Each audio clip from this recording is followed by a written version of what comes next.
ہاں 5,000 روپے غریب میتوں کو دینے کا اعلان کرتے ہیں اور اس کے بعد لاوارث کی شرط لگاتے ہیں. لعنت ہے تم پر، لعنت ہے تم پر.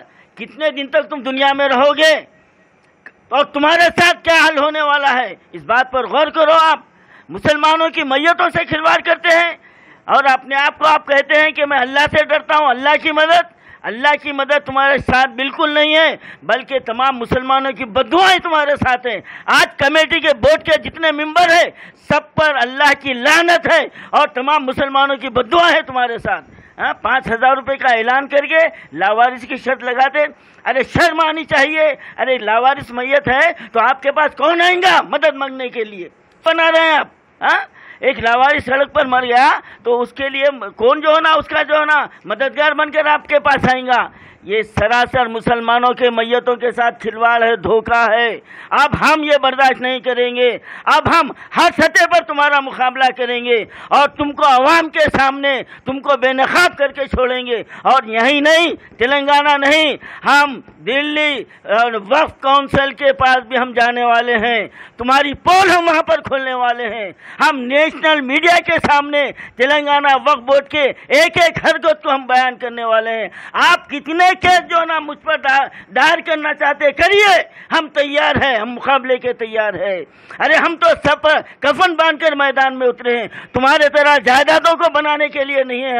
ہم ہماری زندگی اللہ کے بندوں کے لیے وقف ہے. تم جائیداد پر جائیداد بنا رہے ہو اور اپنی دولت کو بڑھا رہے ہو. اور بھی کئی پردے ہیں، اگر میں اٹھا دوں سلیم صاحب تو آپ مسلمانوں کو صورت نہیں بتا سکتے.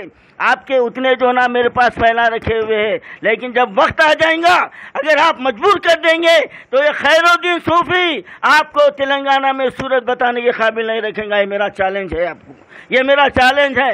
وقت ہے، سدھر جاؤ. مسلمانوں کی میتوں کے ساتھ کھلواڑ مت کرو. ایک دن تم کو بھی اسی زمین پر جانا ہے. آج مسلمان میتوں کو لے کر پھر رہے ہیں، قبرستانوں میں ٹوکن دیا جا رہا ہے. آپ کو لعنت ہے آپ کے اوپر. آپ بولتے ہیں میں مسلمانوں کا خیر خواہ ہوں. یہ ہے آپ کے پاس ایک خبر کی خودوائی کی جو نا 5,000 روپے لیے جا رہے ہیں. دائرہ امیر مومن جو وقت کے تحت جو نا چلتا ہے 7,000 روپے لیے جا رہے ہیں. لعنت ہے آپ کے اوپر. آپ بولتے کہ ہم کارروائی کریں گے. ایک بھی جو نا نگران کار کے خلاف آپ کارروائی کیے؟ بتائیے، آپ مجھے بتائیے، آپ قوم کو جواب دیجئے. آپ صرف اعلان کرنا جانتے ہیں اور ہم سے کہتے ہیں کہ میڈیا میں کہتے ہیں. ہم آپ کے پاس تحریری طور پر دے چکے ہیں کئی مرتبہ اور آپ اتنے جھوٹے ہیں کہ آپ کو نہ خدا کا خوف ہے نہ اپنی آخرت کا خیال ہے.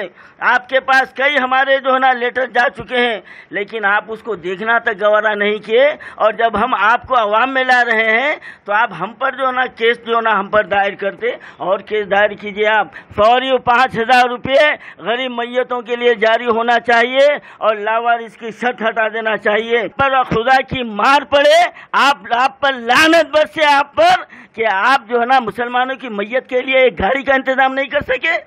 افسوس ہے، لعنت ہے آپ کی زندگی کے اوپر. کتنا دھوکہ دیں گے آپ قوم کو، کتنا گمراہ کریں گے. کتنے سال سے ہم آپ کو لیٹر دے رہے ہیں، بتا رہے ہیں کہ وقف بورڈ کی جانب سے 4 گاڑیوں کا انتظام کریں. اب انشاءاللہ تعالی آل انڈیا صوفی علماء کونسل تمہارے منہ پر جو ہے نا ہم یہاں پر انتظام کر کے بتائیں گے آپ کو، ہم کر کے بتائیں گے.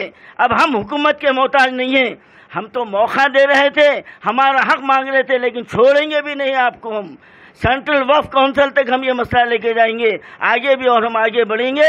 آپ کو پھر ایک مرتبہ آپ جو ہے نا اس جانب توجہ اگر نہیں دیتے ہیں تو اس کا خمیازہ آپ کو بھرنا پڑے گا. اور آل انڈیا صوفی علماء کونسل اور یہ آخری جو ہے نا مطالبہ کرتا ہے کہ اگر آپ واقعی سنجیدہ ہیں اور بورڈ کے ممبران جو سن رہے ہیں اور جو ممبران بھی میرے خلاف جو کہہ رہے ہیں، آپ اور کہتے رہیے آپ اور مجھ پر کیس دائر کرتے رہیے آپ. میں ڈرنے والا نہیں ہوں. میں تو جو نا سینہ ٹھوک کر تم سے مقابلہ کروں گا. اگر آپ میں تھوڑی بھی حمیت ہے، تھوڑی بھی ملی ہمدردی ہے تو پھر آپ درگاہوں، مساجد اور اوقافی اراضیات کے تحفظ کے لیے شہر کے علماء کرام جو قوم سے خدمت کا جذبہ رکھتے ہیں اور جو خدمت کر رہے ہیں اور سماجی کارکنان ہیں اور وقف بورڈ کے ممبران کو شامل کرتے ہوئے ایک جوائنٹ کمیٹی کو تشکیل دیا جائے، یہ ہمارا مطالبہ ہے۔ اور اب ہم اس کے لیے آج آل انڈیا صوفی علماء کونسل اس اجلاس میں وقف بورڈ کو 10 دن کا الٹیمیٹم دیتا ہے۔ 10 دن کا الٹیمیٹم۔ سلیم صاحب سن لیجئے، وقف بورڈ کے ممبران سن لیجئے، آل انڈیا صوفی علماء کونسل آپ کو 10 دن کا الٹیمیٹم دیتا ہے، مہلت دیتا ہے۔ 10 دن کے بعد اب ہم کیا کریں گے آپ کے ساتھ، اب آپ کو وقت بتلائے گا، انشاءاللہ تعالی اس کا نتیجہ سارا جو ہے نا نہ صرف تلنگانہ دیکھے گا بلکہ پورا جو ہے نا ہندوستان دیکھے گا۔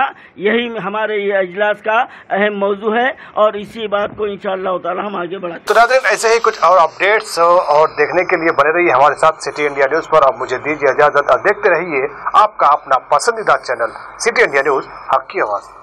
ناظرین، آپ کو ہمارے نیوز اور انٹرٹینمنٹ پروگرام پسند آتے ہوں تو لائک کریں، شیئر کریں، یوٹیوب پر سبسکرائب کریں، بیل آئیکن دبانا نہ بھولیں، فیس بک پر فالو کریں، انسٹاگرام پر فالو کریں۔ دیکھتے رہیے سٹی انڈیا نیوز، حق کی آواز۔